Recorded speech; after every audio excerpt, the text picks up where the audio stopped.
Hello, everyone, and welcome to Unfound Live for December 26th, 2022. I hope everybody, of course, had a great Christmas. And maybe as we move through the show tonight, all of you in the chat maybe want to talk about where you went, what you did, what you got.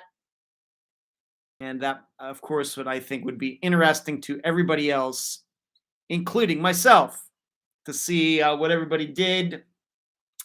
Did anybody get anything unique or rare for Christmas? That always catches my attention. Not to say that socks and undies and things like that, they're very, very common. Uh, aren't nice too. But maybe if somebody has something unique that they think is unique, might be interesting to the rest of us. Let me just do something.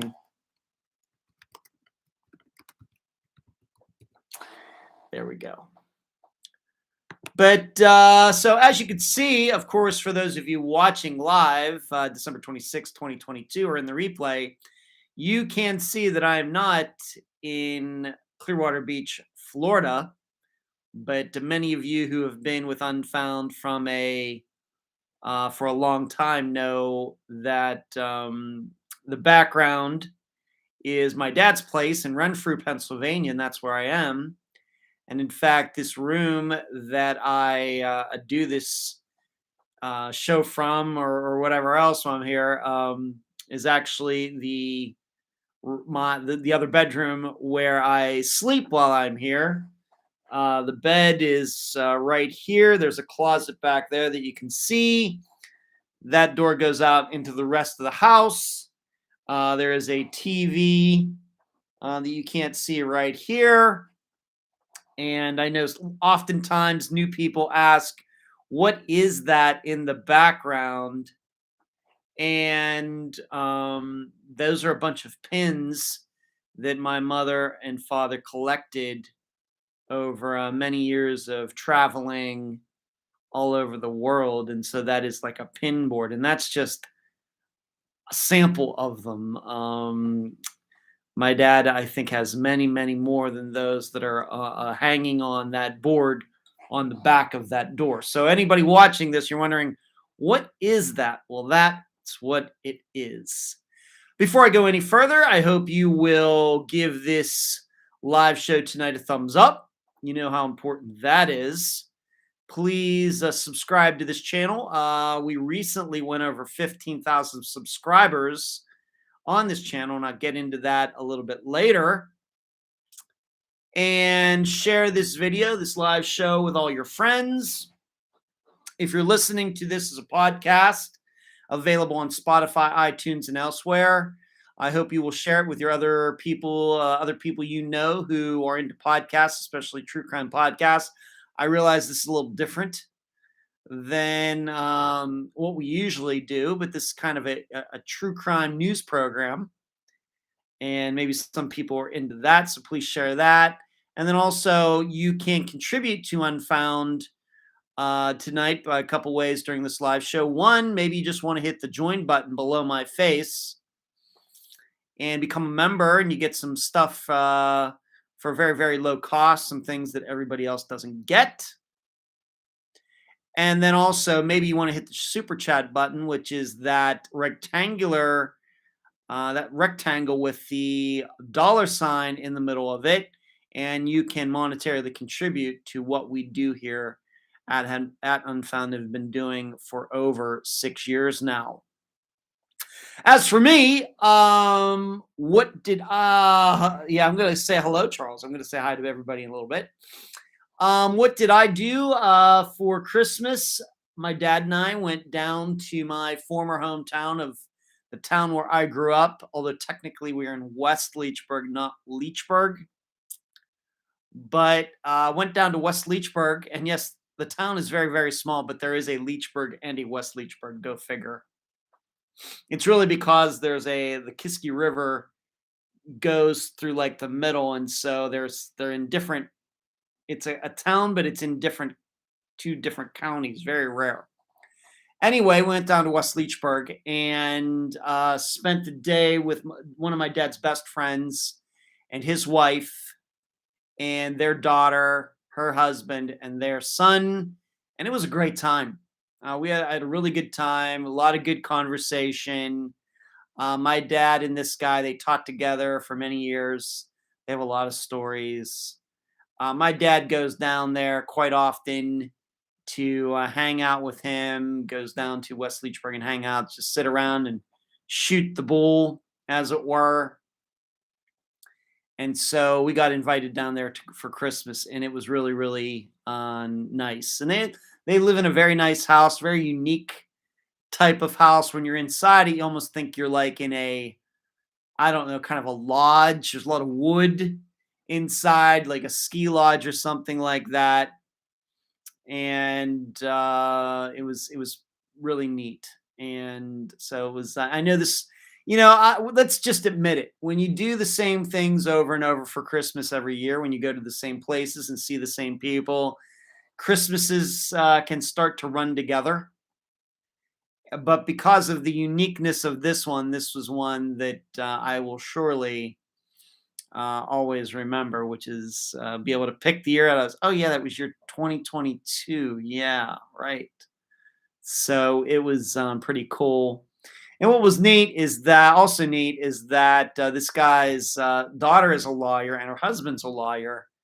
And so I was telling them about testifying in the Steve Pankey trial twice, and telling them about the podcast and things I run into, since law is their business. So that was neat too. And so we had a good time just sitting around the table, sharing stories, me talking about some of my stuff.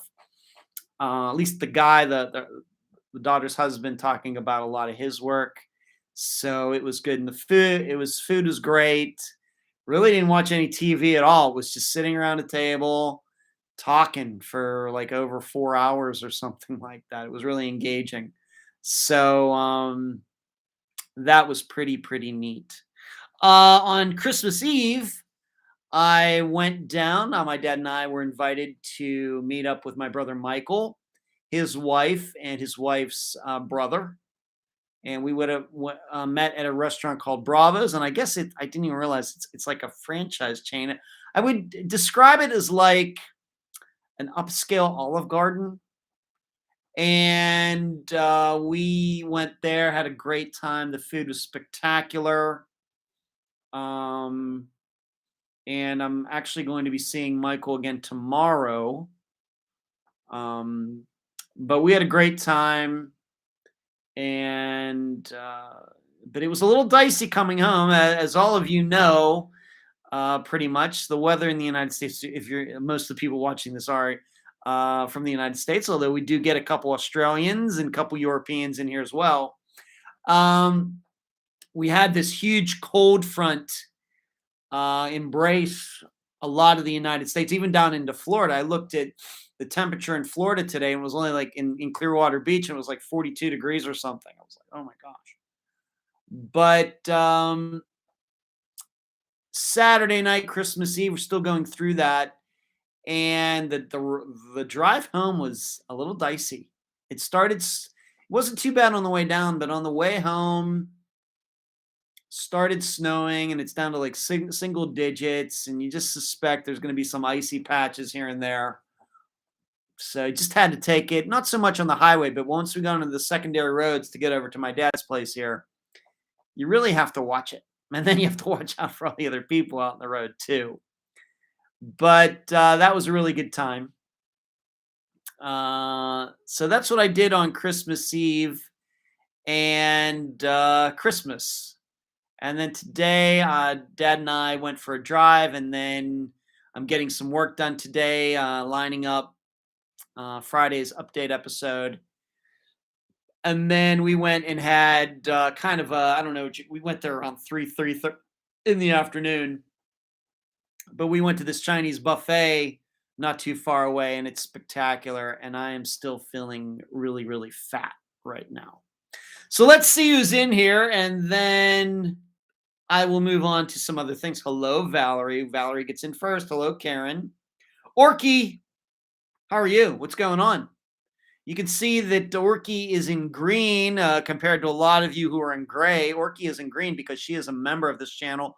Orky, thank you for your support.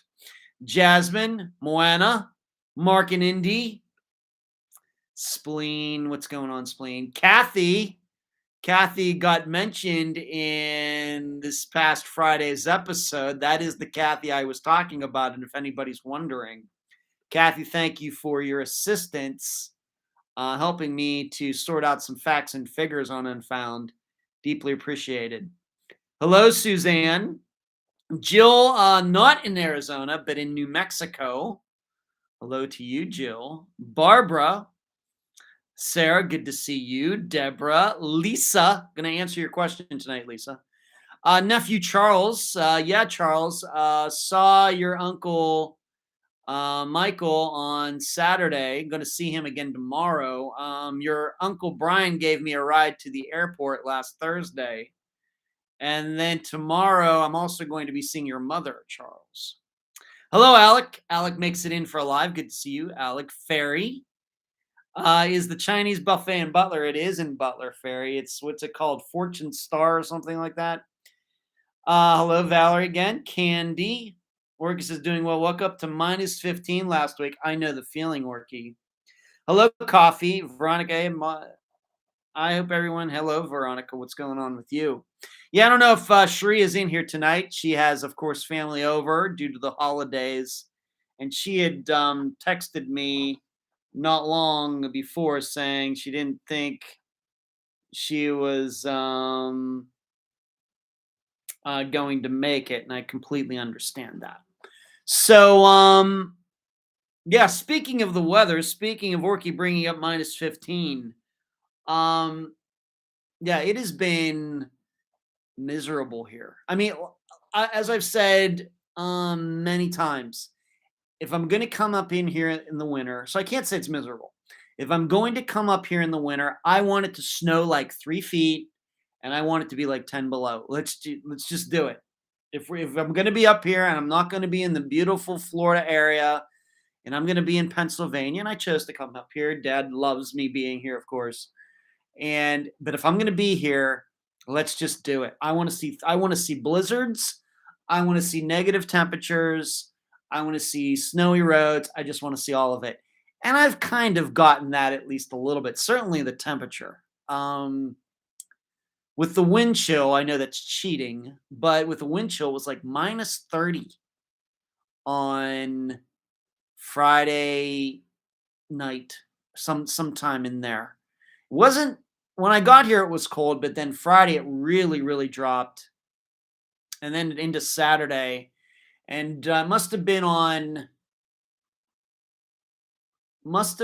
Friday that my dad needed to get gas. Of course, I'm going to pump it, and I'm telling you, you could not stand outside your car and pump the gas. You could not do it. And the problem was he has like a discount card and then his credit card where I messed it up. And so I was out there even longer than I should have been. And it was taxing is what it was. It was dangerous. I got the thing in there, clicked it on, and then jumped back in the car and waited for the thing to fill up. I mean, it was crazy.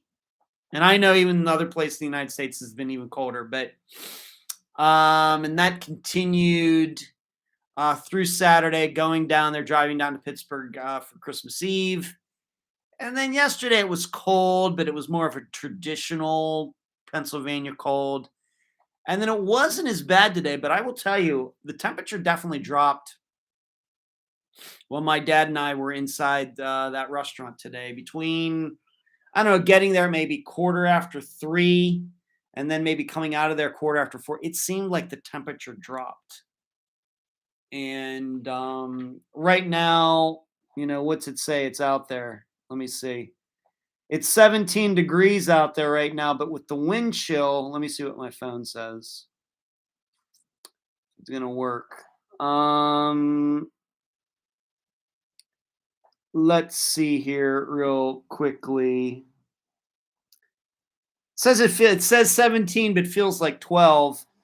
We don't have much of a wind going here. That's probably why. But it's just been crazy here. It is really, really been crazy. But like I said, if I'm going to be here, let's just do it. What everybody saying here? Ferry says, been there too. Love the seafood they had. Yeah, it's good. Alec, how do I become a member? You hit the join button right below my face, Alec. You should see a join button down there. And we'd love for you to become a member. It's very cheap. You get some free stuff, or for stuff that other people don't get, some things early, episodes early, updates, things like that, Alec. And I deeply appreciate it. Thank you for inquiring. But the join button right below my face. Mark says, every winter I say it will be my last, and I'm moving back to Florida. Well, Mark, Florida will be there when you're ready. Lisa, I'm going to do that right now. Amy, wherever you are, sister of Lisa, your name is Amy. I want to wish you a happy birthday. I don't know how old you are becoming today, but just remember these, I don't care if you're turning 20 or 40 or 80, but as I think Iron Maiden, one of their best songs, always reminds us that these are the golden years. Just remember that. These are the golden years. So do not waste them. So happy birthday to you, Amy. Your sister Lisa told me it's your birthday today. So happy birthday to you. The day after Christmas. I'm wondering, was she supposed to be born on Christmas? What's the story with that, Lisa? And thank you for your generous contribution, Lisa, for Super Chat. And Fred, as you as well, got the little funny green fellow there jumping up and down. Fred, thank you. Valerie says, Ed, did you hear your shout out on Trace Evidence? Thought it was so nice. I like you getting the attention you deserve. Valerie, as you know, I don't really listen to many other podcasts unless it's going to be part of the business I'm doing on Unfound. But I think that I knew that Unfound got mentioned. I deeply appreciate that. It's always nice to be recognized. I know I sound like one of those actors. Well, it's always nice to be nominated. I kind of feel like that. And in fact, that was a conversation I had yesterday during Christmas. One of the people asked me, is there a lot of ripping off and that came up? And I said, there's not much you can do about it, but as many times as Unfound, I'm not saying this person ripped me off, by the way. I'm not saying Trace Evidence ripped me off. I'm not saying that. But when you get mentioned or people recognize your work or use some of your work or whatever else, that is surely a proof that you're doing good work. Weird, I don't see it, maybe because I'm on my phone. Yeah, Alec, if you are on your phone, especially if it's an iPhone, it won't show. You'll have to go to a computer and find the join button.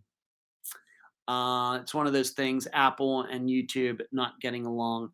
Fred, your interviews are always excellent. Thank you, Fred. You're very kind. I've worked very hard to get good at them, and it's been all on the job training. Lisa, I'm not sure if her due date, but day after Christmas is not the best birthday. She lives in Winfield, Kansas, great bluegrass music town. Well, Winfield, Kansas. I know I've been through Kansas. In fact, the longest 2 days of my life were 5 hours of driving through Kansas, moving to Las Vegas, Lisa. And yeah, check it out, Alex. Thank you. Dollar sign maybe on his cell phone. Mine is. That would be the super chat button, Deborah. He's talking about joining, which is something a little bit different. You just have to go to a computer to do that, Alec. Android phones have it, but it seems like the app that you get for YouTube on iPhones does not do that. Does not show it for, like I said, reasons of YouTube and Mac not getting along. Moving on. I did fly up here last Thursday. Brother Brian dropped me off. He'll be picking me up on Friday when I go back December 30th. But we got loaded onto the plane all on time, but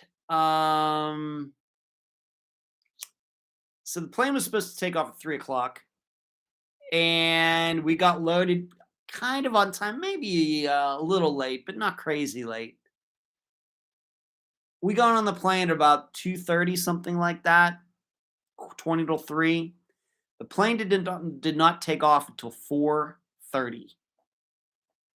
We sat on that plane for almost 2 hours before it took off, and what the pilot explained multiple times while we were waiting is that it was some sort of paperwork issue. The plane was due for some sort of check, and the plane was late landing, and so that threw off their schedule of this thing, whatever they were going to do. It wasn't supposed to take a lot of time, but then that person who was supposed to do it had to move on to something else.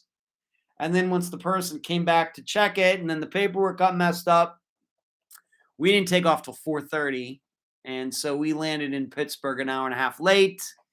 And my dad was talking about how he was waiting for me, which is kind of funny, and where he went to wait. But it really wasn't. Luckily, one of my rules before getting on a plane is going to the bathroom. And so I went right before I got on. So I was just as comfortable as anybody. I was sitting in my window seat, just chilling out. I had my music, had my headphones. But that's a first. It's been a long time since I've been on a flight. I can't even remember. I'm sure there's once or twice, but where a plane got delayed that long. There was one flight that I know got canceled years and years and years ago. Sometime. But that, I think, is the latest I've ever had to wait. Wait on a plane before it took off. And really looking back on it, it seemed like the time went past fairly fast. There was nobody yelling, nobody complaining that I saw. Everybody seemed pretty chill.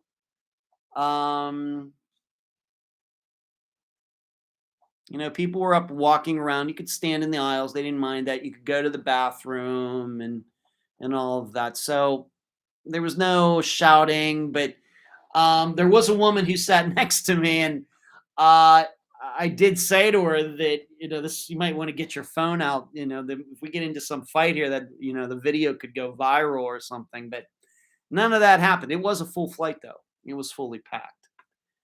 So, but it wasn't a weather thing, even though you've heard a lot since last Thursday about a lot of flights getting canceled. It was not due to that. It was not due to the weather. However, I will say, had I flown out a day later, had I flown out Friday, that flight might have been canceled. Very possible. But I got into Pittsburgh just in the nick of time. And I think that, by Friday, I think all these problems they're having will be sorted out. It's supposed to get quite a bit warmer here. It's maybe even supposed to get up to 40 degrees by the time Friday gets here. So I think everything will eventually be back to normal. And I'm having a fine time here. I'm getting work done, seeing some people.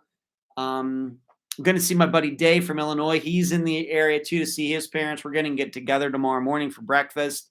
And then I'm heading out to my sister's in Ohio and meeting my brother Michael out there. Who knows what we're going to do.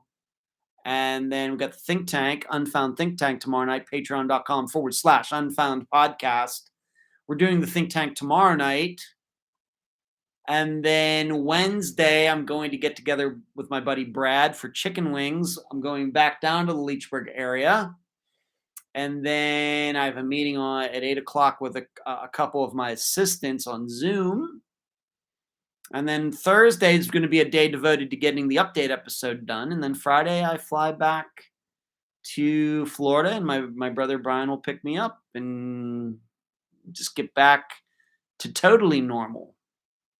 And got a lot of things going on, a lot of plans for January. So I'm looking forward to that. But probably be going, my building is having a New Year's Eve party on Saturday that I plan to go to. I really don't know many people in the building. We'll see how many people show up. I'm sure it'll be a combination of people who live there and people who are down for the winter. But, who knows who I'll run into there. and I'm looking forward to that. Maybe go over to my brother Brian's for New Year's. We'll just have to see. I don't know. Maybe by midnight I'll be in bed or I'll be out somewhere. I really don't have any predictions right now. And I'm sure by the time I get there, probably things will warm up back in Clearwater Beach, Florida. And then, Rebecca, you become a member of the channel. Rebecca, thank you. That is, thank you for becoming a member. I hope you enjoy it. Ever have any questions about anything, everything that goes on there, let me know. You now can check out all these updates that I do. I do a daily update, letting everybody know what's going on in Unfound, the work that I'm doing for that day. Sometimes you get to hear things that not everybody else gets to hear. So, Rebecca, thank you very much. And Ferry saying hit the like button. Yes, please hit the like button. Give it a thumbs up. Do not forget to do that when you are watching this live show, whether live on December 26th or sometime after. I don't care if you're watching this in the year 2052. Give it a thumbs up. I might be long gone by that time, but still, give it a thumbs up. And then one more Christmas thing. By the way, what did I get? My brother Brian had already given me some shoes from a few weeks ago. In fact, I wore a pair of them up here. Needed some shoes, and he's always good to get me shoes for Christmas, and I really appreciate that. He is a shoe salesman and has been one for almost 20 years now. And my sister, who I'll be seeing tomorrow, she's making me some custom Unfound shirts, which I will surely show off next Monday back in Florida. Maybe I'll show the shoes off too. And then maybe when I get back, next Monday, I'll also show you that I bought myself another gun. I'll probably show that off. Of course, I don't have it here. I'll show you that when I get back to Florida next week. That was something I bought myself. And who knows else what'll pop up between now and once I get back to Florida. Ferry says, I listen to one of your podcasts every night. Thank you, Ferry. Doing that, you may just get, I don't know if you've listened to all of them yet, but that's a good way to get caught up in all of them. And one more Christmas thing that, maybe a couple more Christmas things. I do want to go check out, there's a neighborhood that lights, they do all these lights and everything. And I didn't have to chance to go do that before I came up here to Pennsylvania. So I'm planning on doing that maybe Friday evening when I get back. Because I'm landing at like 2:30 or something, as long as the plane's on time. And maybe I'll get to go do that because it's really impressive. I really like seeing a lot of these things, how people decorate their houses. I don't know if I owned a house, I don't know what I'd be doing, but I certainly do have an appreciation for people who put in all that work. So I hope to do that on Friday evening. So that would be December 30th. And then for the first time ever, I think everybody knows that about the Nutcracker. They know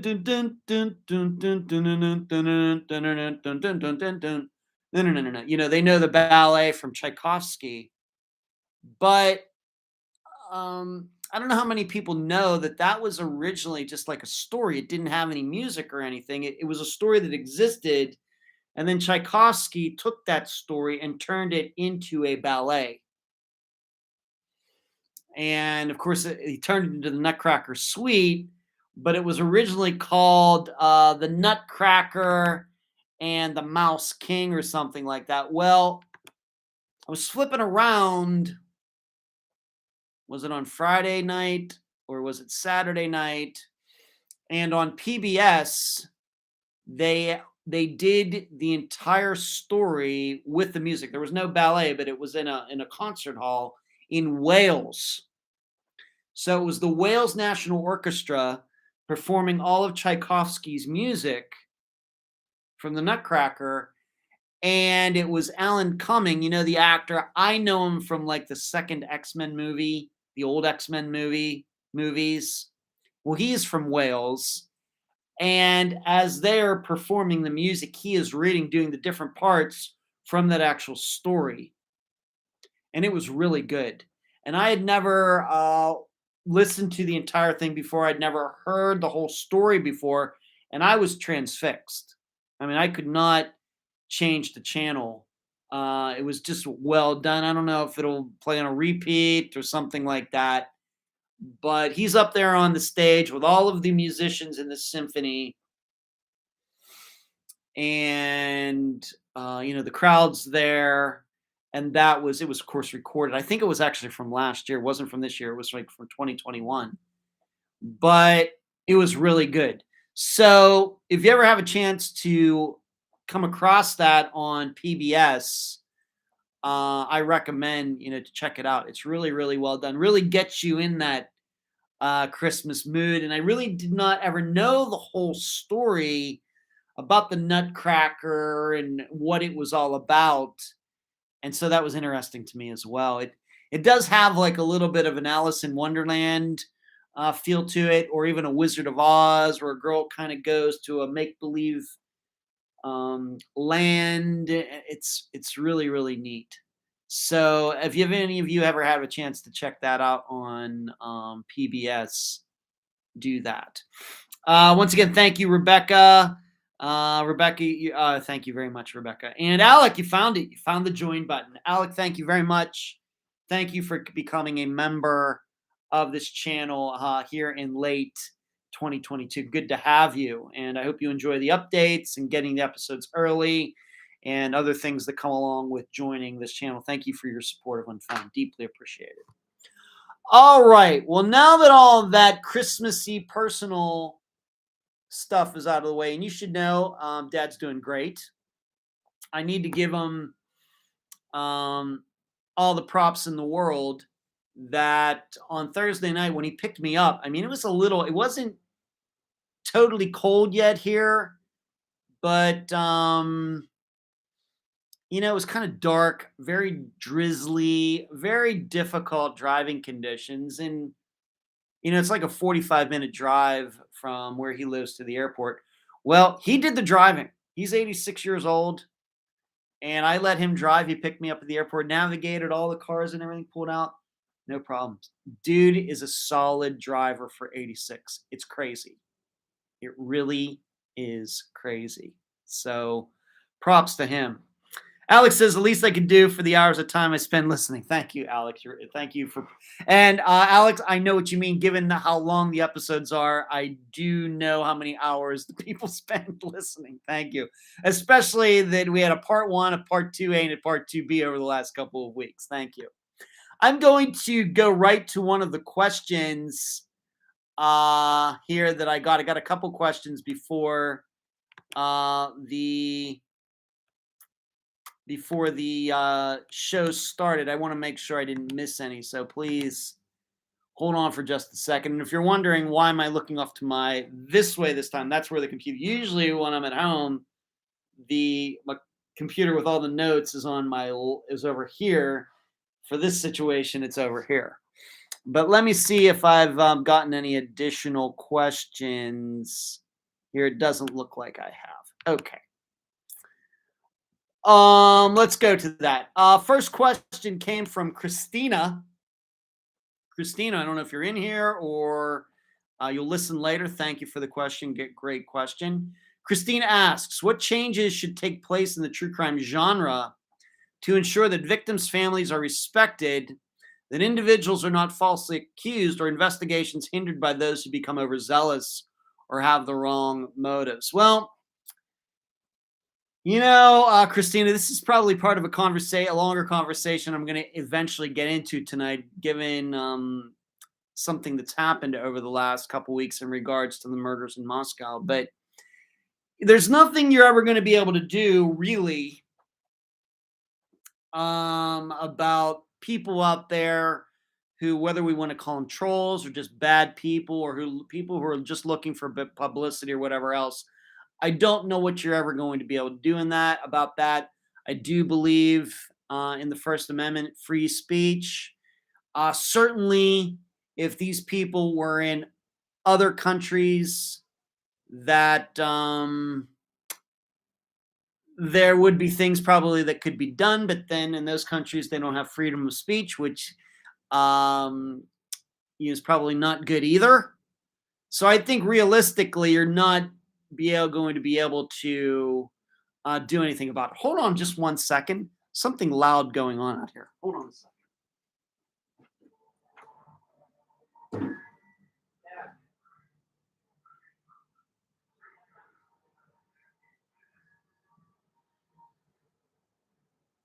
Thanks.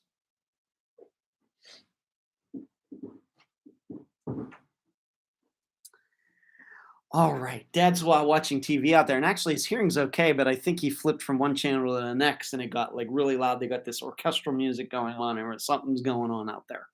So it was just kind of distracting me a little bit. But it's a hard question to answer, Christina. Um, Given in the United States. Now, like I said, if this is something going on somewhere else, maybe there are things that can be done. I'm not saying I would support those things, but there probably could be things to be done. I think, for victims' families to ensure that they're respected, there's no way that we can guarantee that. All I would tell my guests in situations where people are harassing them, you just have to ignore it.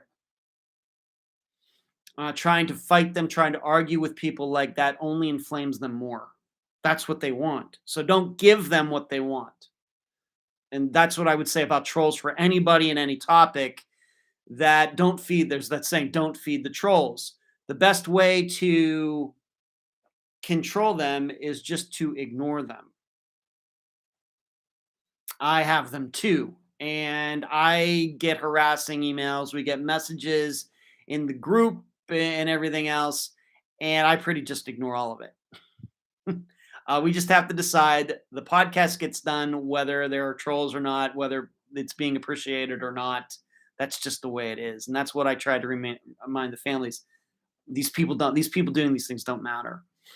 As far as of individuals being falsely accused, that I'm going to get into a bit, Christina, if you can be patient just a little bit. And investigations hindered by those who become overzealous or have the wrong motives. So once again, this is something that I'll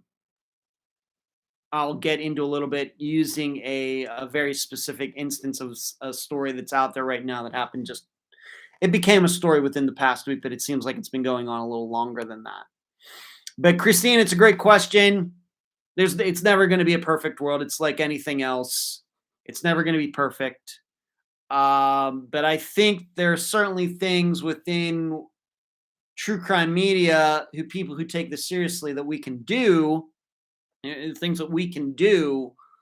But I just don't think enough of that is done by enough people. And like I said, once again, I'll get into that a little later. But Christine, it's a great question. Although we try to avoid it because it can be embarrassing for some of the guests. Some of these guests have been fooled by private investigators who aren't private investigators, people who say they have information and don't, by people who say they have dogs that can track people and they're complete frauds. A lot of con artists out there in the true crime community. And I would hope that they would be prosecuted to the fullest extent of the law. But it's a lot of work trying to track these people down and everything else. So I just try to remind my guests, you got to stay focused. And in addition, if somebody's really giving you a line and it sounds too good to be true, it probably is. All right, moving on to some unfound items. Just like with part one, for part two, I guess, or part 2A, 2B, depending on how you listened, took in the second part of the Colonial Parkway disappearances. If you listen to it as a podcast, as Unfound is, on Spotify, iTunes, or elsewhere, as an audio, then you know that I broke it down into part 2A and 2B, because by the time I was done with part two, it ended up being almost 4 hours, and even I can say maybe that's getting a little crazy. So I broke it out. I think it ended up being one part was an hour and 25 minutes. The other was like 2 hours and 40 minutes or something. And I just played one of the interviews. And the first part was some talking at the beginning. And then the second part of the interview is played. And then my analysis, my insight into all of it took up about an hour of the second of part 2B. But if it's on YouTube, if you took in it on YouTube, maybe you're still working your way through it, because on there it's just all one big file and it's like 3 hours and 48 minutes long. That's just the decision I had to make, and I had to make it quite a bit on the fly, like last Wednesday, because remember I flew out on Thursday, so it had to be finished on Wednesday. And I got around Wednesday morning, I was like, I think I'm gonna have to do something about this. So I did something about this. But I did put in a poll, and I asked you, does not a lot of people answered, probably just because it's a holiday weekend, and that's just to be expected. But still, I asked if people agreed with me, and maybe I should have been clearer. I meant regarding the theory regarding my theory regarding Keith and Sandra's disappearances, and almost all of the people who have voted so far agree with me. I think, but there's only like 10 votes or something. 8 people I think agreed with me, and 2 people did not agree with me. And if you haven't listened to the episode yet, then I'm not going to ruin it for you, because it's been a holiday weekend. Both part 2 and 2B were almost 4 hours in total. You have other things to do. Totally understand. So I'm not going to quite ruin it for you yet. Maybe I can talk a little bit more about that next week once you've had more of a chance to more time maybe to listen to it. And because we're having an update episode coming up, and there won't be any poll questions or anything else. So maybe next Monday I can more freely talk about some of the stuff in part 2 of the Colonial Parkway disappearances, just because I know this weekend was busy for everybody, whether you believe in Jesus or not. Yes, Spleen, everything was fine. I had to go out and just ask my dad to turn down the TV a little bit. Not his fault. It was perfectly volume, but I think you know how you're going along and channels are all the volume, and then you get to one channel, it's like twice as loud. I think that's what was going on. Alec, I think removing monetization from TikTok would solve a lot of it. TikTok people seem to be the worst. I'm going to get into that, Alec. Thank you. You must be reading my mind. Just don't read too much of my mind. Deborah, I agree, Alec, what I've seen. Mark, there's a painfully little official evidence that has been released in Moscow or the Delphi case. Some of the accusations against people given no real publicity, released evidence is disgusting. Yeah. Deborah says, I didn't see part B. Well, Deborah, if you partook in, if you watched part 2 on Face or on YouTube right here, there is no part 2B. It's just all put together. However, if you listened to it, then like if you listen on Spotify or iTunes, there is a 2B and a 2B, and I'm going to check that right now just to make sure. But I've had enough people respond to it so far that I know that both parts are out there. But let me, part 2A. Yep, one is an hour and one is part 1, Deborah, was, let me see here, was an hour and 12 minutes. Or no, let me see here. What does this say? Hold on just a second, so I can maybe clear this up for Deborah while we are on here. If Spotify is going to work, that is.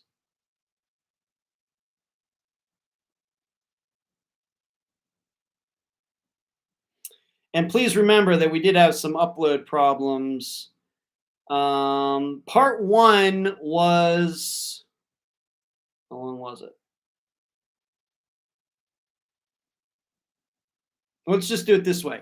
Part 2A was an hour and 25 minutes. Part 2 was 2 hours and 26 minutes, Deborah. So, we did have issues with part 1 from last week, but it's up and running and playing right now, and I know the downloads were fine. So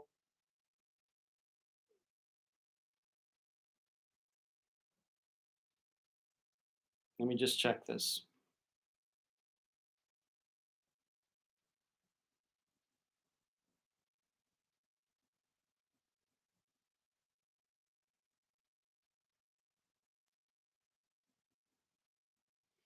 Yeah, part 2B, part 2A. It's all there, Deborah. So, Deborah, how do you usually listen to the podcast? Maybe that might help me out. So, I don't want to ruin it for everybody, but I do know that already talked to some people about it. I know that it got uploaded audio just fine. Stitcher, I missed 2 hours and some, I guess. I'm on Stitcher. Well, Deborah, maybe you need to go back and check and see. There should be 3 files with the title The Colonial Parkway Disappearances. There's part 1, and then there is part 2A, and then there's part 2B. Or if you want to just make it easy, just listen to part 2A or 2 in its entirety just here on YouTube. There. Maybe you want to check that out. But Stitcher might have gotten messed up because of what happened last week, Deborah. All in all, there was about, I don't know, 6 hours of Colonial Parkway disappearance coverage, I would say, something like that. And if anybody else can help her out, please choose to do so. Candy, thank you. Oh, another person joining up. Candy, thank you very much for becoming a member of the Unfound channel here on YouTube tonight. Thank you so much. You're very generous, Candy. Thank you. Hope you enjoy it. Please let me know what you think of it. Moving on. Unfound now. I'm not sure it's going to get done. Just to be honest with you. Got a lot to do between now and Friday. We are due for another one, given it's the end of the month. I've not had any time to pick out a disappearance. And of course, I want to do a good job on it. Certainly, probably could get one done. Get home Friday, maybe get it done on Saturday. I just can't make any guarantees right now, given everything that I need to do with this update episode between now and Friday. And there's people that I want to see, and I have a think tank.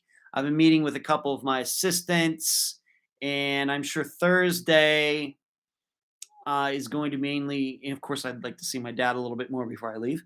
And just don't know if that's going to get done. Of course, it gets done, all of you will know. But we may just miss this month because the time is short. And I don't know if I really want to get into a situation where if I can't get it done the end of the month, well, I'll just get it done like the first week of January or the first week of second week of January. And then all of a sudden everything's off, and then I'm going to do another one in a couple weeks. Then it gets a little confusing. So may just skip this month and just think about, of course, bringing it back again at the end of January. Yeah, do that. Yeah, YouTube. Why don't you do that, Deborah? It's very easy. Of course, this part 2 is like 3 hours some long, but there's pictures. I put pictures with it and everything, so it's just not listening. Kathy says 5.88, so almost 6 hours total for both weeks on YouTube. I always watch on YouTube. Okay, Kathy, thank you. Kathy is Unfound's historian, by the way. So I can't make any guarantees for Unfound now. Moving on. Like I said, I have a meeting with a couple of my assistants on Wednesday night. We're going to be going over a lot of things regarding everything that is Unfound. Actually, probably we'll end up probably not talking hardly at all about the podcast itself. The audio program that that comes out every Friday at 2 p.m. Eastern. But it's going to be talking about everything else. This YouTube channel, some of the videos that are on this YouTube channel, We're going to be talking about the website. We're going to be talking about Patreon. We're going to be talking about Unfound Now. We're going to be talking probably about everything else. And trying to analyze everything as well as we can. I have already sent kind of what I would call an agenda to those two people, and we'll be getting together on Wednesday night. All I can tell you is I think we can be more efficient. I think, there's just some things that have not gone the way that I thought they would go. And so I have to start thinking about how to best use my time. Maybe a perfect example would be how I moved this live show from Wednesdays to Mondays. It may not be obvious to you, but simply moving this from Wednesday to Monday just freed up so much time to get to work on some other things. I will be honest, it's one of the reasons that I got to work on the Colonial Parkway disappearances as much as I did.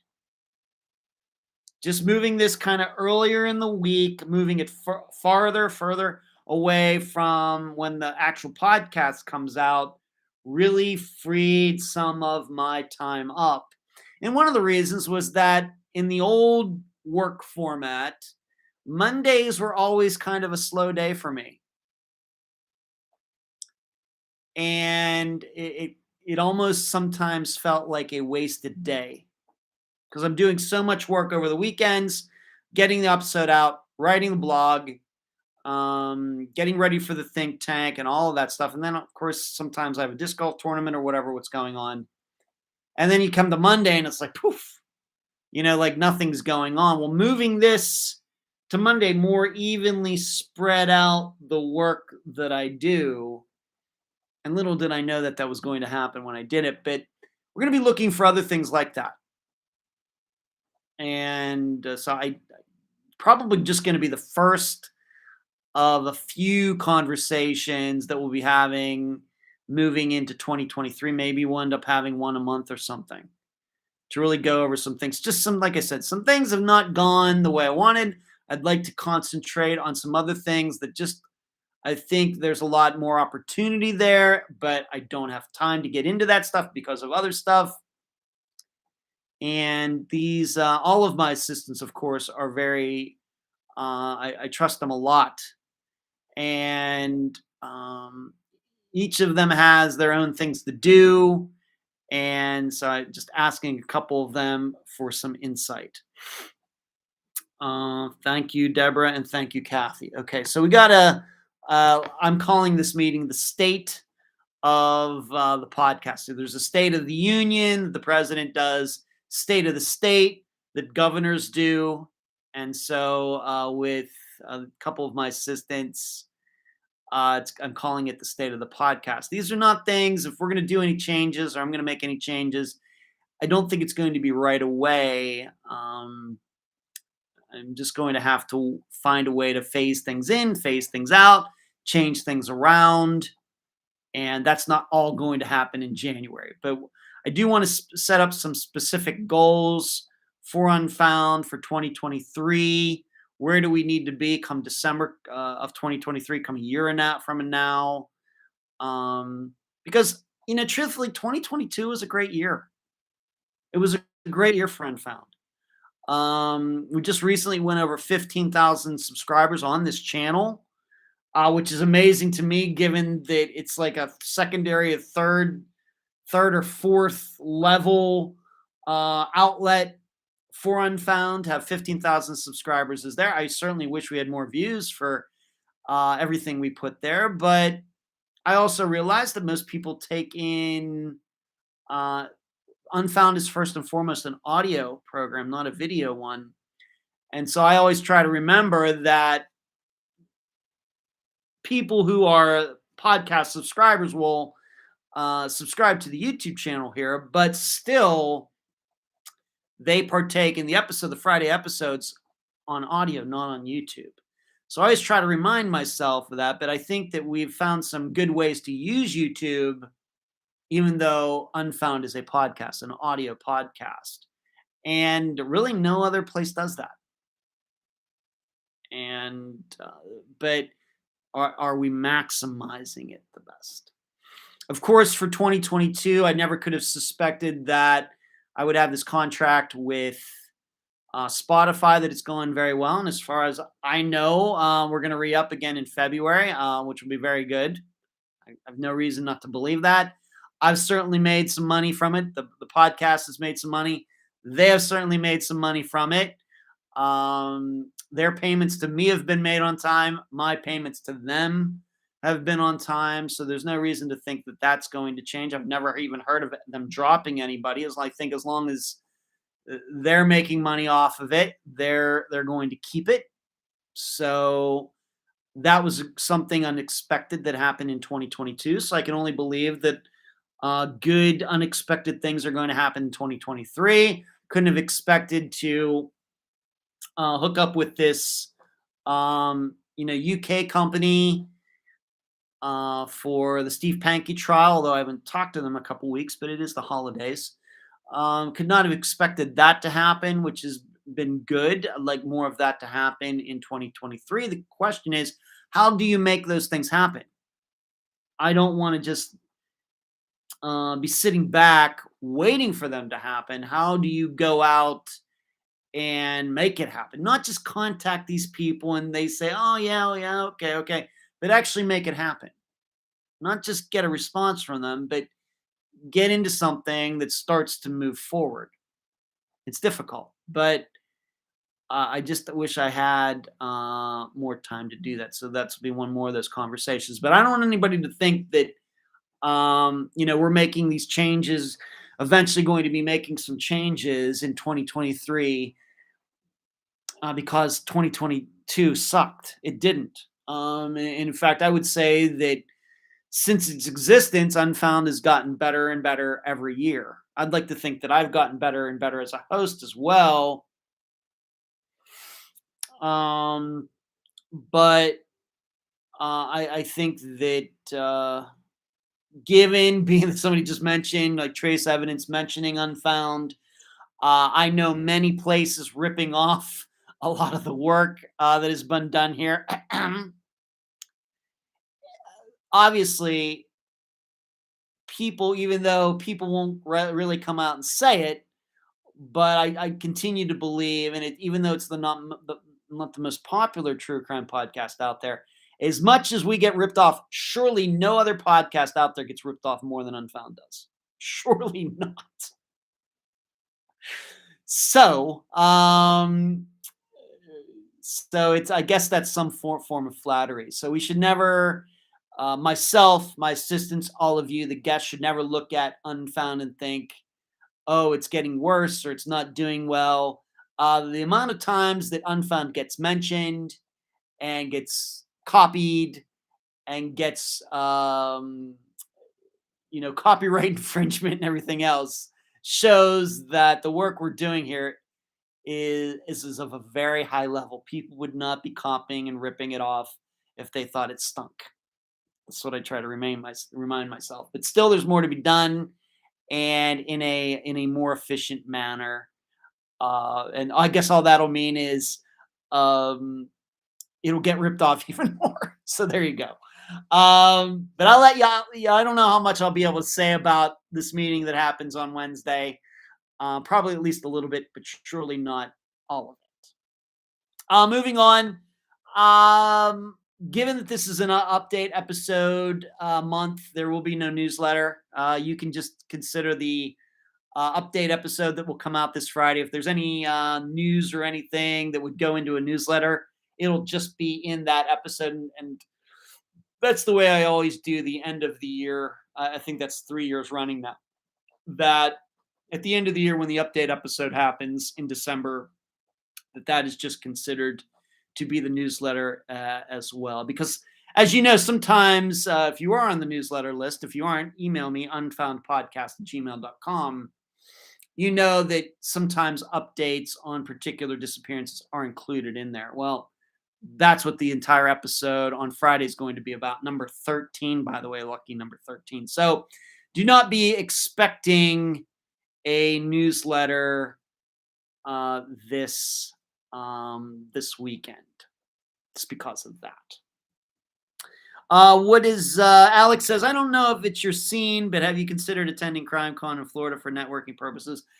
Alec, I know we've talked a lot on Messenger. I appreciate our conversations. Obviously, this is a topic that's never come up. You will never see me at CrimeCon because that is an entertainment venue. That I really, I don't want to get into it again, but it's just not something that I would go to because I know this is totally sacrilegious. I know it's totally the opposite of how just about everybody else who does a podcast or a YouTube channel, even people who I like greatly, like John Lorden. My attitude is the exact opposite of everybody else's. I think it's the company that puts it together is an entertainment company that puts it together because they can make money on it. It's not about solving disappearances. It's not about solving murders. It's just a bunch of hosts who get together and then hobnob for a few days. As any host that is out there, I'm one of the ones I think that can be reached the easiest. Many of you have contacted me in the past, and you're probably amazed how quickly I get back to you. And I realize that's going to CrimeCon, but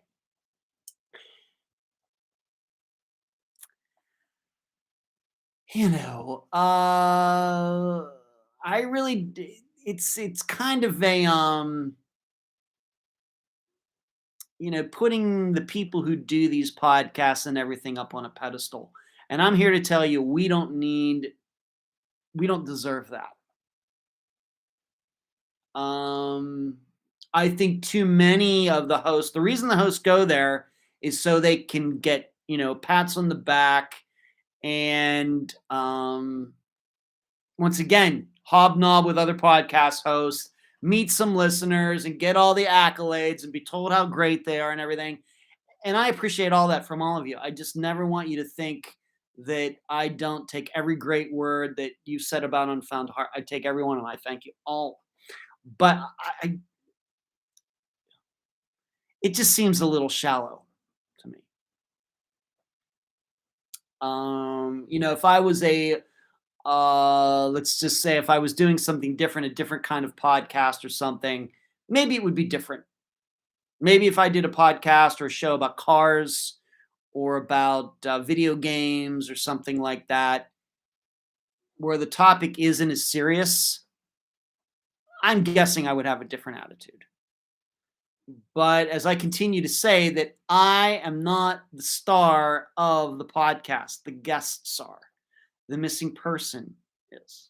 I am not. I'm just a facilitator. That's all I'm doing. I know it's to dumb it down. All I'm doing is trying to figure out a way to pass along to all of you the information in the easiest way possible. And I'm just there to ask the questions that all of you would if you had the microphone. That's all I'm doing. But then to go over and do all that makes it out to be something more that I'm doing more than is actually being done.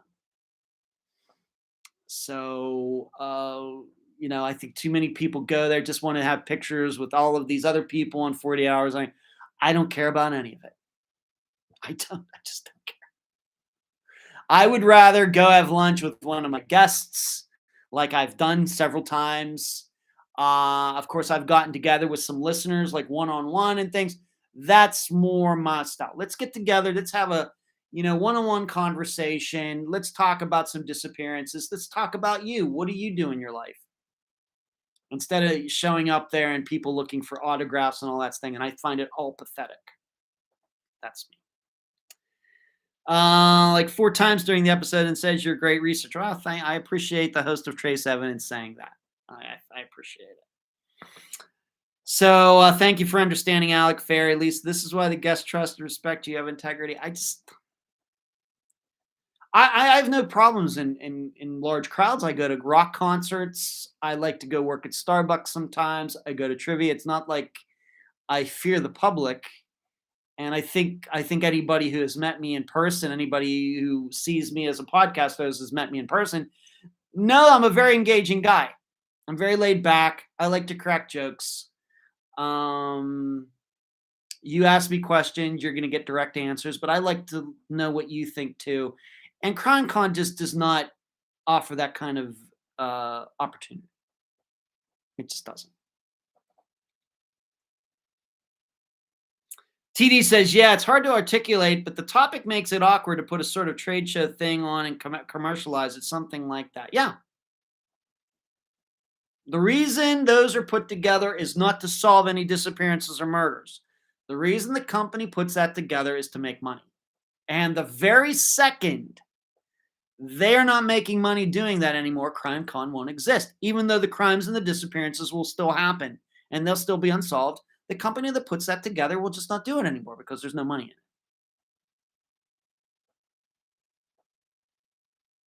Let's just call it what it is. Whereas, as I've told you, pretty much to this point, Unfound for me has been a somewhat of a moving, money-losing proposition. Doesn't bother me that much. I would like to turn that around, and we're working on. Certainly, 2022 went a long way toward doing that. But at least, I'm doing this even though I lose at least a little bit of money doing it. The people who put on CrimeCon would not do that. They'd go figure out some sort of other convention to do instead of CrimeCon. Just keep that in mind. Moving on. Like I said, YouTube, 15,000 subscribers. Nobody's more surprised than I am. When I started the YouTube channel, I don't even know when it was. I'm sure there's a start date somewhere in the account. But I was tracking in it, and I was looking, we're going to get over 15,000 right around New Year's. And actually, we crossed it we got over 15,000 well before New Year's Day. So it certainly did seem to pick up here middle of December. So I appreciate all of you who are subscribers. But that's going to be one of the topics that'll be forefront both on Wednesday and going into the new year. You have 15,000 subscribers. How do you then get more views? How do you convert that into more views? I think it's unreasonable to expect that with 15,000 subscribers that 7,000 people watch a video. That's probably a little too hopeful. But what about 2,000? What about that? And how do you get there? And I realize there's many popular YouTube channels. Some of their videos only get 1/10. They have 1 million subscribers. They get 100,000 views. They have 2 million subscribers. They get 200,000 views. But can we get better than that 1/10 number, that 1/10 percentage that everybody seems to get? Now, sometimes videos go viral.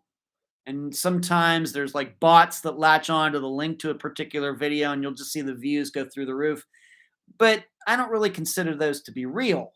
That's just some weird program that's been created for whatever reason. So I'm more concerned about real people watching videos, not bots just driving the numbers up. But I realize that some people don't care about that. And there are, of course, a lot of people who benefit from that. But yeah, over 15,000 subscribers just within the last few days. I can remember when we went over 14,000 earlier this year. Seems like yesterday. And then speaking of Unfound getting mentioned, somebody let me know. I know Trace Evidence, that's already been talked about tonight. And to the host of Trace Evidence, thank you. But also, there is this podcast out there, Suspect, Vanished in the Snow. Unfound got mentioned in that podcast too. And that has everything to do with the murder of Janelle Matthews. This, I should say, that the host of Suspect back in 2021, before the first trial of Steve Pankey, did ask me permission to use the interview, and I told her no. And it's not personal. Everybody knows that I say no to everybody. That's just I just rubber stamp it. No, no, no, no, no, no, no. I don't care if you pay me. The answer is still no.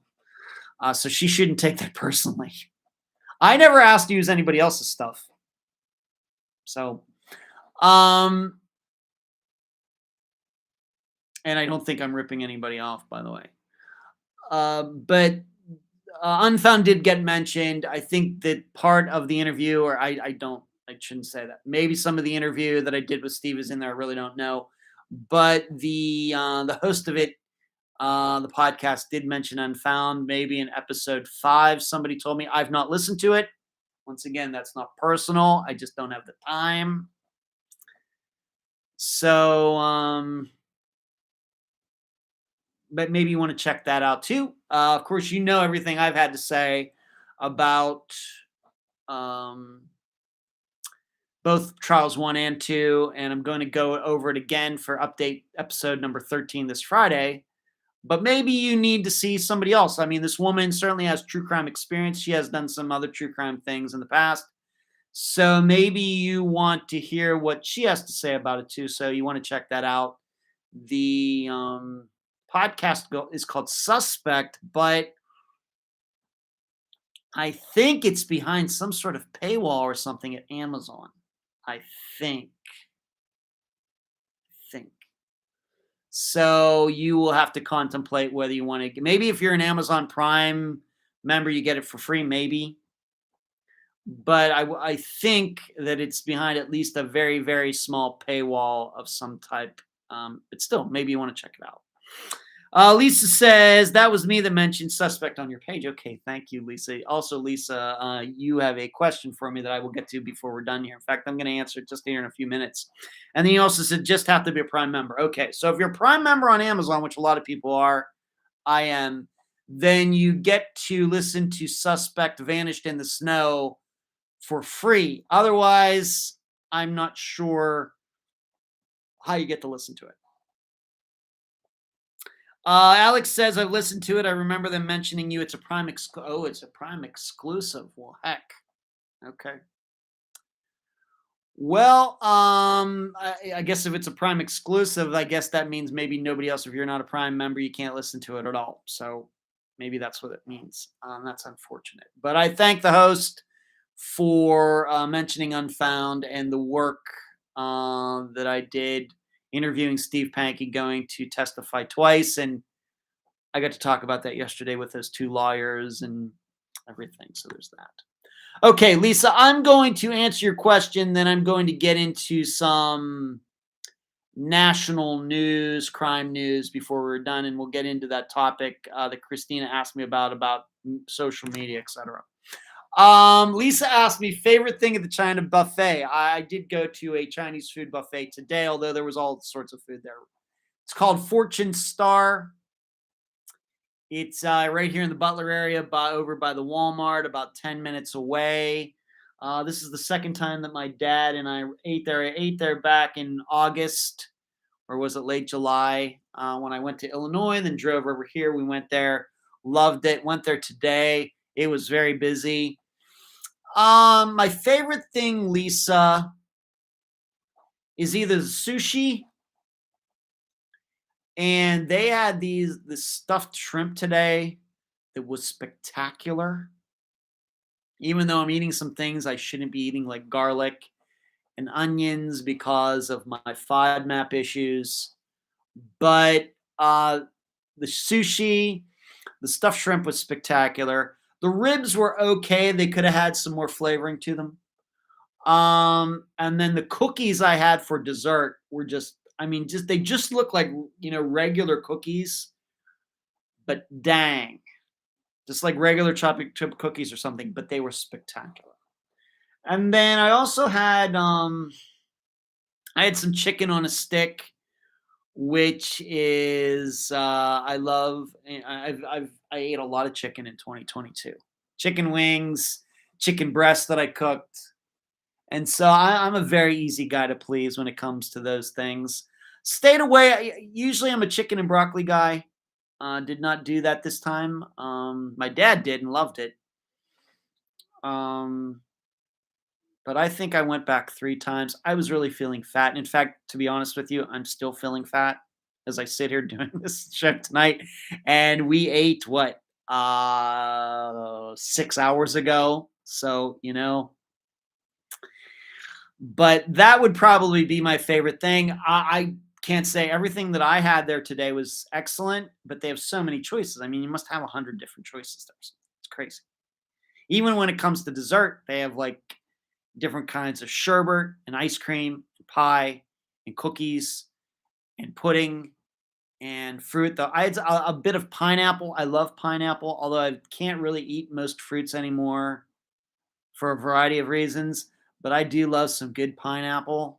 Oh, that was good. So maybe, Lisa, that helps you out. I have to say, I'm not really that picky of an eater. There's just certain things that I just can't eat anymore due to either lactose issues or food allergy issues or FODMAP issues. You can look that up. It's like a little bit of a minefield that I have to walk. That buffet sounds so good. It is good. Oh, I need the sushi, Lisa. I always say they're not making a dime off of me. Yeah. You wonder how they make any money at all, Lisa. I don't know. I don't know the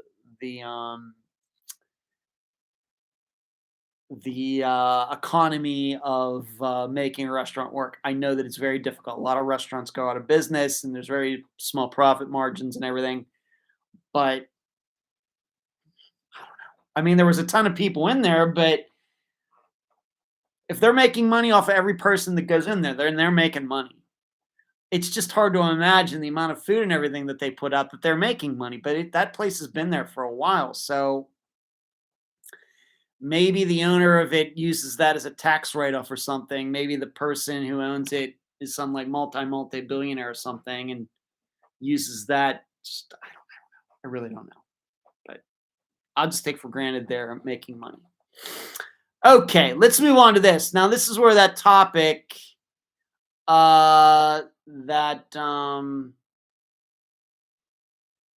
want to get into. And this does have to do with the Moscow murders that are still unsolved. And I'm guessing maybe at least a few of you read this news. The news was everywhere. I'm just picked out one article to read. What's everybody saying here? Mark in India, I share your pain. It tastes good, and I really, really like it. I can't eat it. Yeah, I know, Mark. Yeah, and some of it, Mark, is just so unpredictable. It's just hard to say. You think, well, I ate it, a couple weeks ago and it didn't bother me, but then a week ago I ate it, it did bother me, and now, what do I do? It's just can be something like that. My family, they went quite a while. Yeah, okay, very, very, yeah, it's a great place.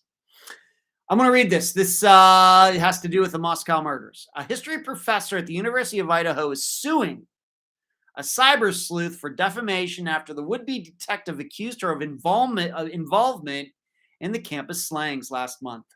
TikTok personality Ashley Gillard, never heard of her, accused Rebecca Schofield, an associate professor and the chair of the history department, of perpetrating the murders of 4 students at the University of Moscow, Idaho.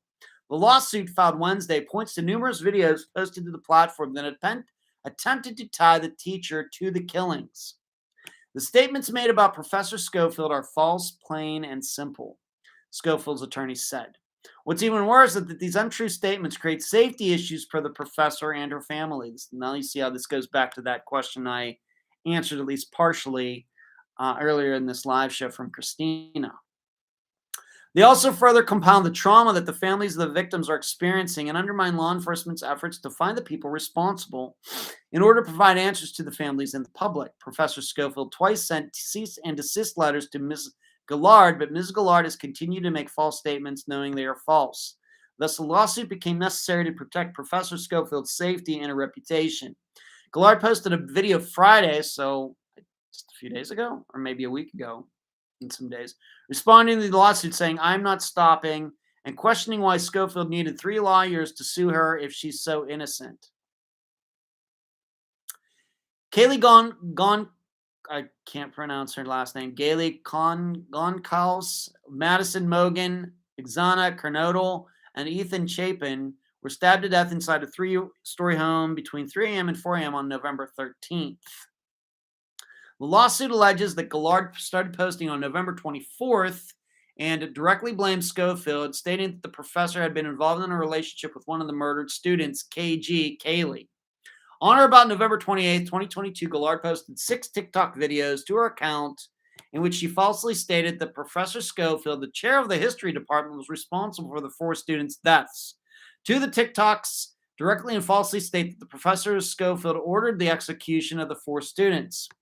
3 of the TikToks either falsely implied or directly stated that Professor Schofield had been involved in a relationship with one of the murdered students, Kaylee. Schofield started working at the university in 2016, took the position of department chair in 2021.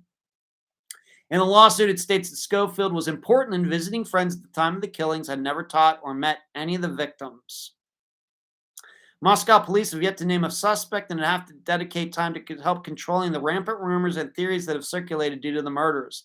The police have even included a section in regular press releases called Rumor Control, aiming at quashing rumors about the victims, murders, or possible perpetrators that spread online. Officials have warned that law enforcement officers have been monitoring rumors on social media, noted in a December 9th press release that anyone engaging in threats or harassment, whether in person, online, or otherwise, need to understand that they could be subjecting themselves to criminal charges. Now, first of all, we have to understand that, as I've talked about before, maybe not recently, and even maybe some of you even remember a little over 3 years ago, I actually went to talk to a lawyer about this specific topic. Defamation, what you can say, what you can't say, what the guests can say, what they can't say, and everything else. And of course, the perfect defense to any claim of defamation is the truth. Facts.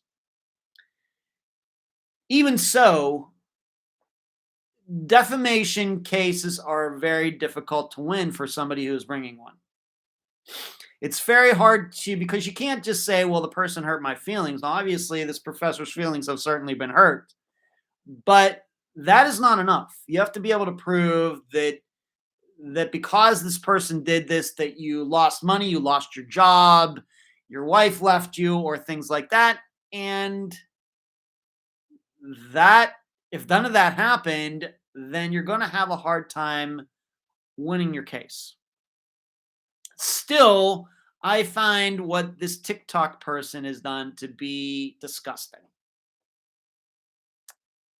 Now, I don't know who this person is. Does this person live in Idaho? Does this person live in Florida? This person from Canada? I would be interested to know what this TikTok person was doing before these murders ever happened. Was this person involved in true crime stuff at all? I don't know. But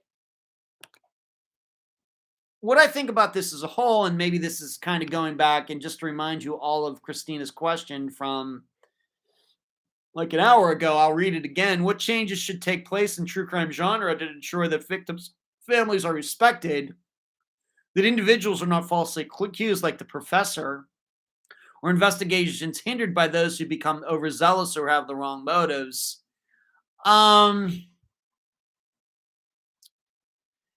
There's no right to being on TikTok. There's no right to being on Twitter. There's no right to being on Facebook or anything else. And I know some of you have been in Facebook jail and everything else. I've never been in Facebook jail. I was in Twitter jail, but not because of Twitter. That was my fault. And it wasn't even anything that I wrote. I mistakenly there was something in the profile that I had to fill out, and I typed it wrong, and that was enough to have Unfound's Twitter account go away. That was some years ago now. But I just automatically triggered something. But you don't have a right to be on any of those.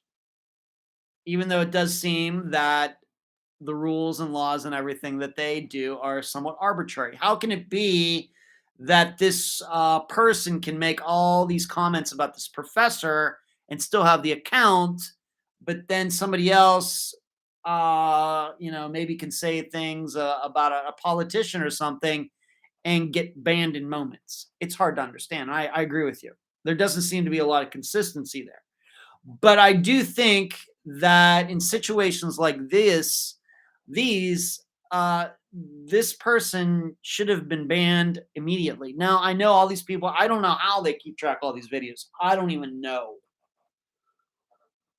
And because I'm sure there are people on TikTok and Instagram trying to post porn and everything else just to see what they can get away with. I have no idea how they keep track of all of it. But certainly you would think that this is the type of person that should just get banned. But instead, the person got to post like 6 videos, and I don't even know what the status of the account is right now. It seems like this person is defiant. This kind of goes back to something that I've talked about before. That, and I know I sound like given that I'm in social media, the reason that Unfound is as popular as it is because of social media, because of Twitter, because of Facebook, because of YouTube, and all these things. Certainly, if Unfound didn't have any of those things, might still have a following, but it certainly wouldn't be as big as it is. But what has gone on with social media, it's obvious now, is I compare it to like when digital cameras came out when I was a filmmaker. That the big thing at the time was, well, people won't need to go through Hollywood anymore. They'll be able to make their all these people who can't get their films made, they'll just be able to make them at home and use home software on their computers at home and everything else. And everybody thought that was so dang great. No, all it did was just make more bad movies. That's all that happened. That's all that happened. That was like 20 years ago. I was right there with the Canon XO1. I was a filmmaker doing those things, and it really did not democratize filmmaking at all. I guess it did, but it didn't make it any more likely that anybody's film was going to be seen anywhere at any time. And it's a good thing because they all stunk. So this is how I feel like about social media much of the time. That certainly people then have an audience and they can be reporters and everything else. But I would not say that reporting has gotten better because of social media. In fact, I think it's gotten worse. I think that it's gotten more and more difficult for just the average person to determine what is real and what is not. The big thing over the last couple months on Facebook is, announcing that all these people are dead when they're not. Alan Jackson and Bruce Willis, and realize these people are having some health problems, but they're still alive. But it is amazing how many people post this stuff without even thinking twice about it. They're just hitting share, share, share, share. Oh my God, he's done, share. They don't even bother to go to look and see if the thing makes any sense or not. That's not good for democracy. So I'm not that big of a fan when it comes to this idea of democratizing reporting on true crime or anything else. And in fact, I would like to think that the way I do Unfound is more the way that established reporting or news companies that really do have to worry about being sued for defamation or anything go about their business. No sensationalism, no fraud, no shady allegations or anything else.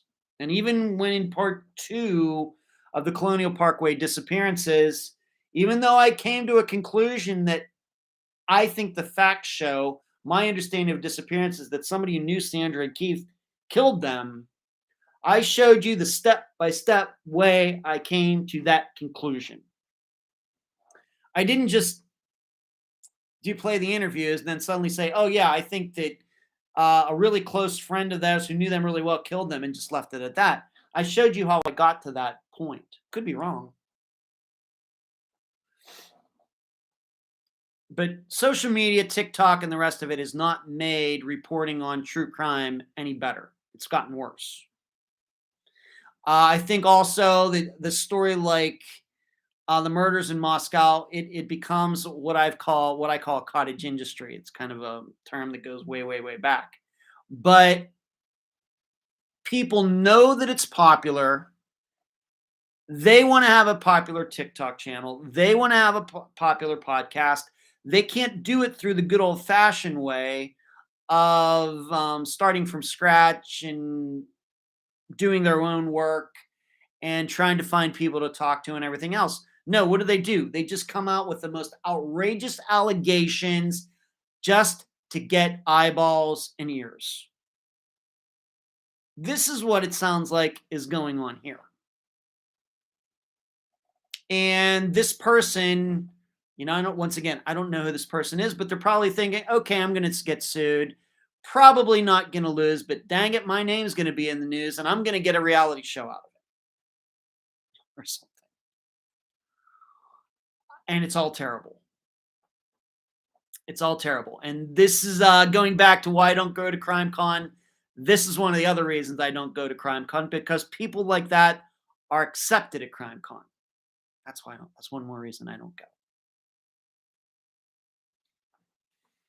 Not to brag, but despite all these other popular podcasts and everything else, I'm still the only true crime podcast host who's ever been a witness in a murder trial. Still the only one. So, the problem is that you don't hear many other, at least, and like I said, I don't listen to their podcasts, but when something like this kind of pops up, I do kind of go out there and see what other people are saying about it. The problem is you don't have enough many good true crime podcast hosts who are coming out and saying the same thing.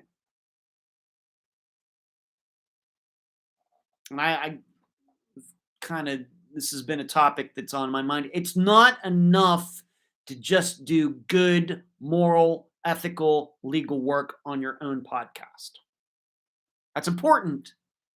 But on top of that, we as true crime people in the true crime community, we have to police ourselves. If we do not police ourselves, then eventually somebody else is going to police us, and it's going to be a lot worse. And there's just not enough self-policing. How many other podcast hosts, and I know that some of you follow a lot of different shows out there, fantastic for you. How many others are going to come out and call out this person on TikTok and say that person should just go away and find something else to do with their life? How many? Or are they just going to let it be? If we want to be respected as true crime reporters, then we have to call out those people who are doing crappy jobs, because it's not good for the rest of us. It makes us all look horrible, no matter the kind of work that we're doing. Now, having said all that, like I said, I'm inclined to believe this person just wants the attention. Maybe the person has some sort of mental issue. Maybe this person has something personal against this professor. Might be interesting to find out that this person actually go to the University of Idaho. I don't know. But we have to remember there are a lot of professors at the University of Idaho. Why did this host or this pod TikToker pick out this professor in particular? I don't know. Maybe somebody knows. There has to be a reason. Maybe this is something, I don't know, just something somebody posted on the dark web or something, and then this person picked up on it. But this almost sounds personal to me. If it's just not for a publicity stunt or something, it does certainly sound very, very personal. And this is another one of those problems that we have with social media, with all of it, that there are just too many people who don't have all their faculties, whether because of drugs or genetics or a brain injury or something. It's anybody can go up to a computer and write anything. And it doesn't seem to me like these social media companies are, feel like they're responsible for any of it. So it's just bad. And if this person does get in trouble, this person does get taken to court and is found guilty of defaming this professor and everything else, I have no pity on this TikToker at all. That's exactly what should happen. I don't know if there's much of a case there, given all the hurdles that have to be jumped. But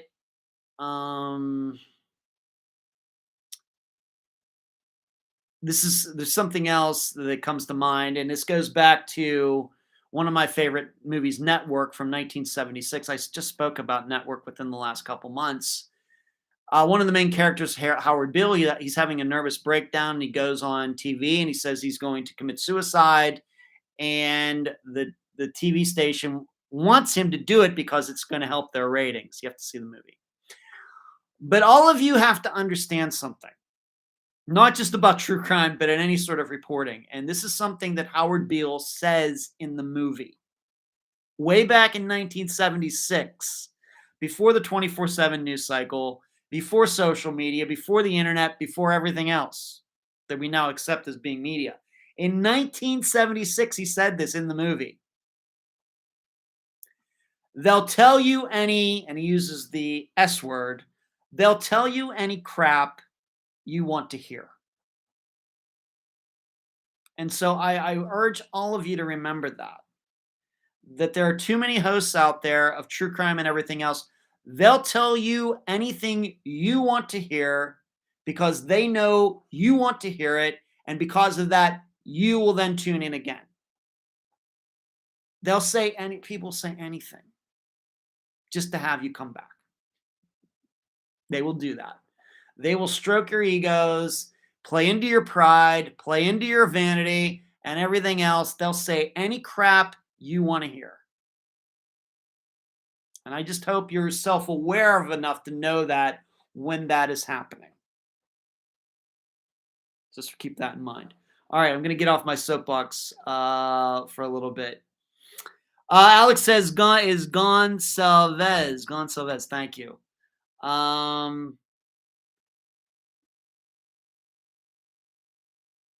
How did it ever get to the psychic focusing on one person? They usually keep it very generic and say it's for entertainment purposes only. Mark, she lives in Texas, and they also say she has never been to Idaho.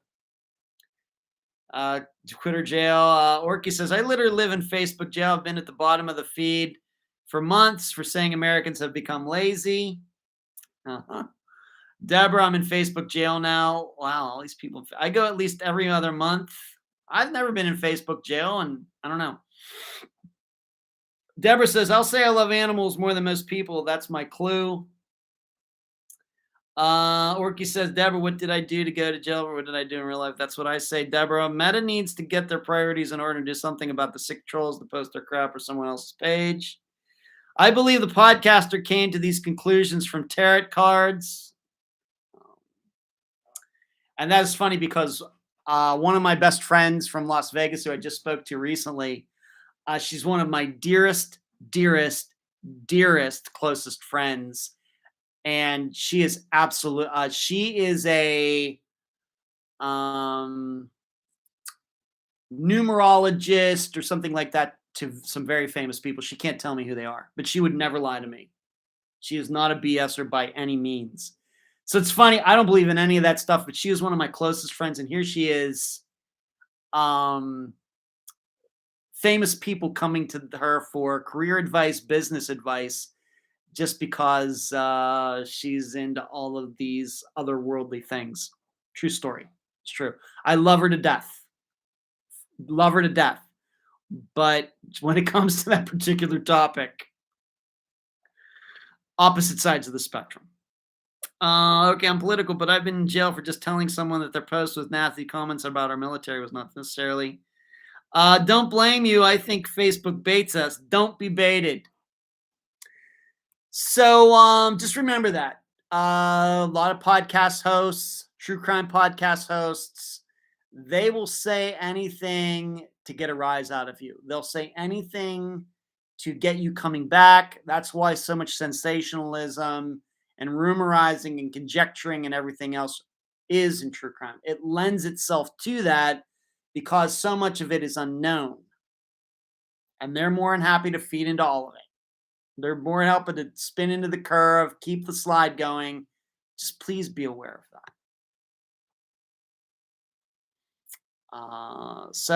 Let's move on to something a little happier. A happy ending. I want to read this to you. Missing infant was found alive in Indianapolis on Thursday, hours after the arrest of a woman accused of stealing a car with a boy and his twin brother in it in Ohio, authorities said. The 5-month-old boy, Kason Thomas, was discovered Thursday near a Papa John's restaurant in Indianapolis, the Columbus Division of Police said in a statement Thursday night. Nala Jackson, 24, was arrested earlier Thursday on an Indianapolis street, Columbus Police Chief Elaine Bryant told reporters. Kason was in the 2010 Honda Accord that Jackson allegedly stole outside a pizzeria in Columbus's Short North Arts District on Monday night at 9:45 p.m. The boy was in good health and being taken to a hospital for examination. The FBI had offered $10,000 reward for the boy's safe return. Jackson, who was charged with 2 counts of kidnapping, was arrested after people who had heard about the missing children spotted her in Indianapolis. Her connection to the city wasn't immediately clear. Bryant previously described her as homeless and from Columbus. So this was Jasmine, yes, you posted this, and I had also seen this news article as well. Thankfully, my perception is this is how these things usually go.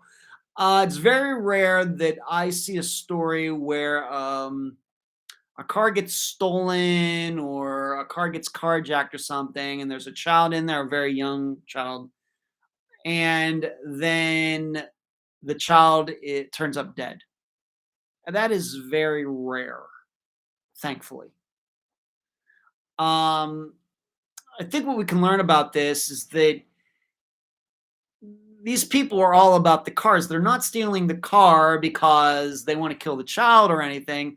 They're stealing the car for whatever stupid reason. They need a ride. They're hopped up in drugs. They're trying to get away from the cops. And these children just happen to be in the back seat. And I think even though these people are horrible too, I mean, carjacking, I wouldn't, even though I joke about my car getting stolen, I don't necessarily want it to be stolen. But certainly stealing a car is a lot better than harming a child. And I'm glad that most of the time it doesn't come to that. That maybe the car is finally pulled over or it's abandoned and the child is found inside or whatever. And this is usually how these things go, that the children are found alive. Unfortunately, once in a while, not so much. But I think the reason that these children so often are found alive, because once again, the car's not being stolen because the child in it is in there, but also because these children can't be witnesses. They're never going to be able to describe the person who stole the car. And they're never, a couple months from now, they're never even going to remember it happened because of the way brains mature and age, especially at 5 months old, 1-year-old, 2-year-old. Now, the child is 8 years old, 9 years old. Then we get into that area where certainly they're going to remember things. But it's just a couple reasons, I think, that so many children, even under violent circumstances where, say, their mother is trying to get in the car and the carjacker comes up, throws the woman to the ground, maybe shoots her, or at least harms her in some way, breaks an arm or something, that even then the car gets taken, but still the children inside aren't harmed. And I just want to say to all those people who are going to steal cars or carjack people, first of all, don't do that. But second of all, if you're going to do that, thank you for not harming the children inside. Would really appreciate that. So that is a good story. Very scary. I just cannot imagine. I just cannot imagine being a parent in that situation. Deborah says dark web. What is the dark web? Deborah, the dark web. Yeah, it's just a place you shouldn't go on the. It's maybe somebody who is better explaining the technical terms, but trust me, Deborah, you don't want to go to the dark web.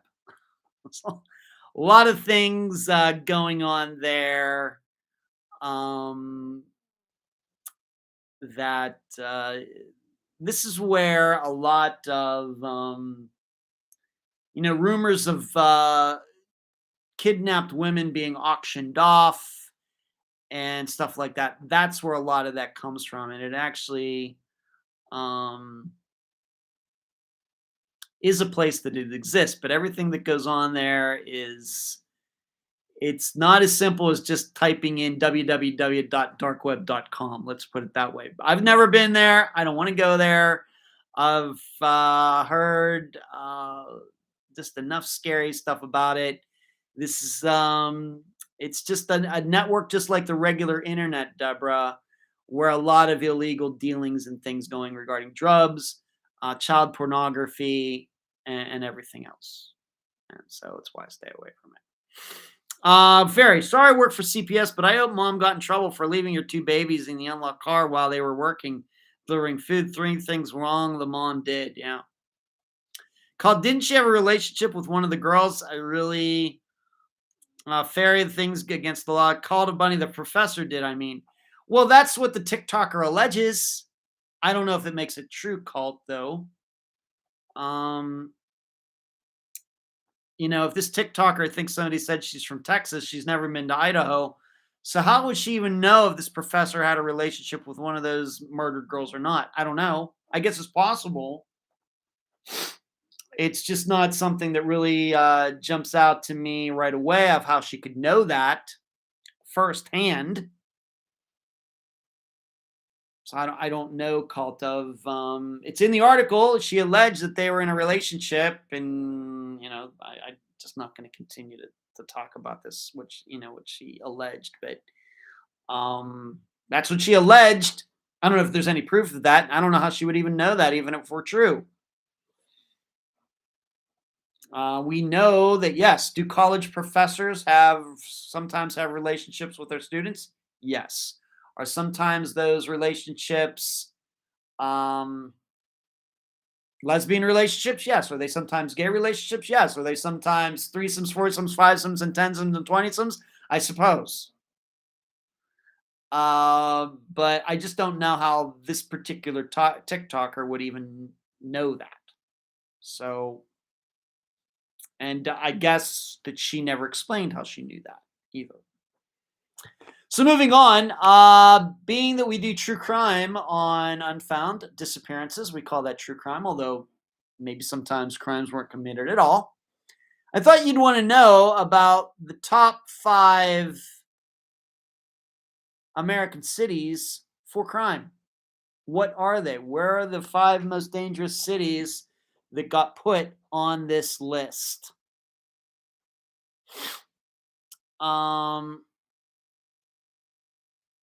First, I'll just read a little bit. One of the cities on Ferry says, but how would she know that I agree, Ed? Yeah. Can we vote? Yeah.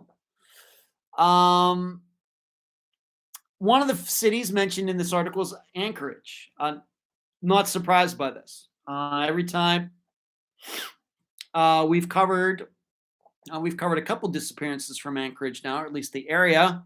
It does come up that this is, even though it's up there in Alaska and it's cold most of the time, a lot of crime happens there, mainly because Alaska has so many more men than women. That doesn't help. And there's a lot of cold nights, a lot of time on your hands, and idle hands are the devil's workshop. But the city is, I'm just reading, the city is steeped in crime problems, continuously ranking among the top 10 most violent cities in the United States.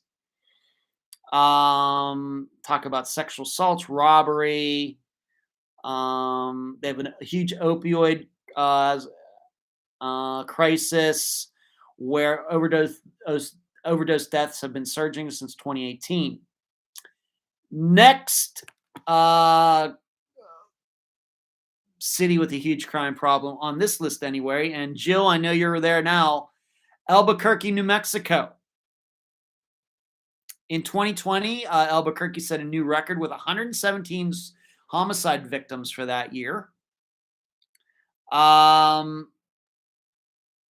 Albuquerque's previous record that last year was 117 homicides by year end, but at least 3 of those have been since ruled self-defense shootings or otherwise.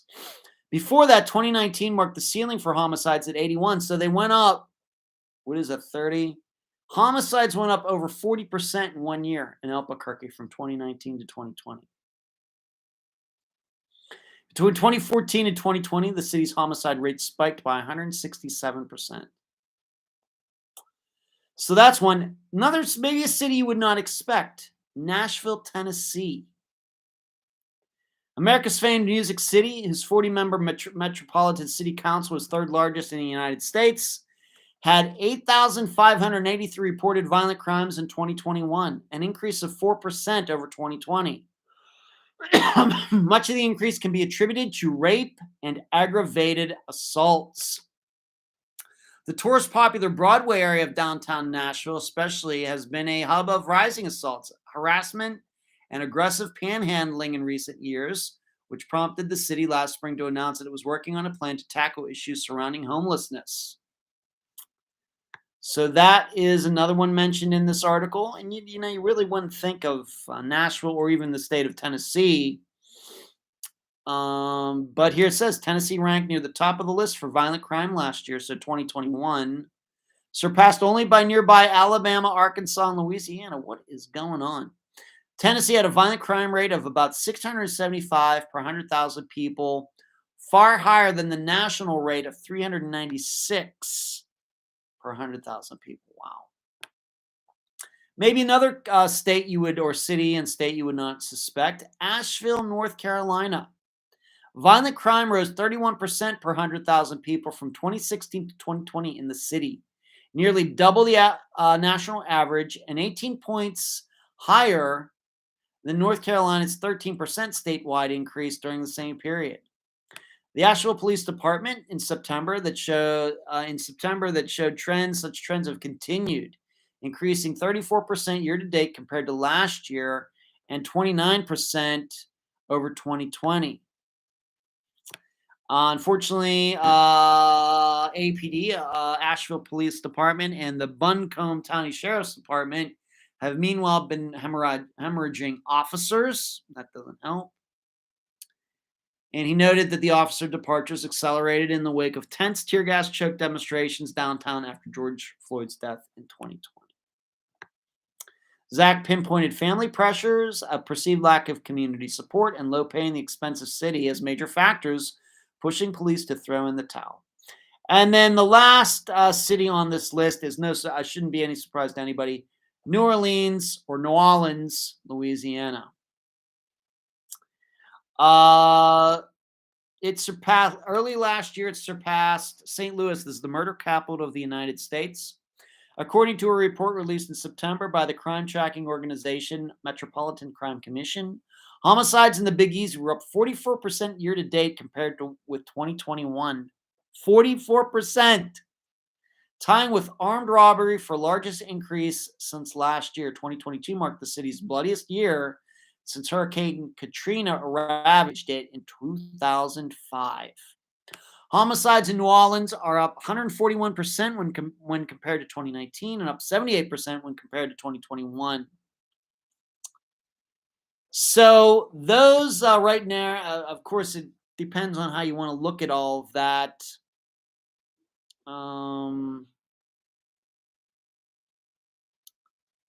But there's different ways, I guess, you can look at rates and all of that. But in this particular article, it was Anchorage, Alaska, Nashville, Albuquerque, Nashville and Asheville, they rhyme. That's funny. Asheville, North Carolina, and New Orleans, Louisiana. Like I said, though, that one to me is no surprise. I don't think Anchorage is any surprise either. The other three catch my attention, but surely New Orleans and Anchorage, they're always up there, always, for different reasons.